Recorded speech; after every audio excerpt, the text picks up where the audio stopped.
عارف ايه اغبى حاجه بنعملها في نفسنا؟ اننا نعيش نفسنا في مشكله قبل ما تحصل.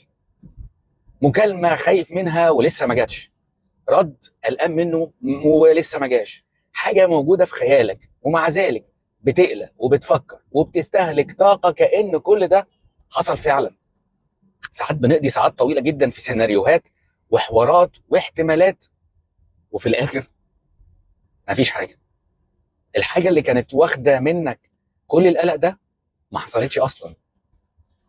للاسف المشكله ان العقل ده مش بيقلق او بيتعب من الواقع اللي هو عايشه بس، لا ده كمان من الخيال والتوقع اللي انت بتعيشه فيه نفس القلق.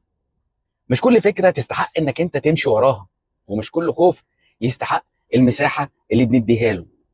اسال نفسك عن اخر حاجه قلقتك جدا، ولما وصلت لها هل يا ترى كانت زي ما تخيلتها وبنفس الحجم؟ فكر. سلام.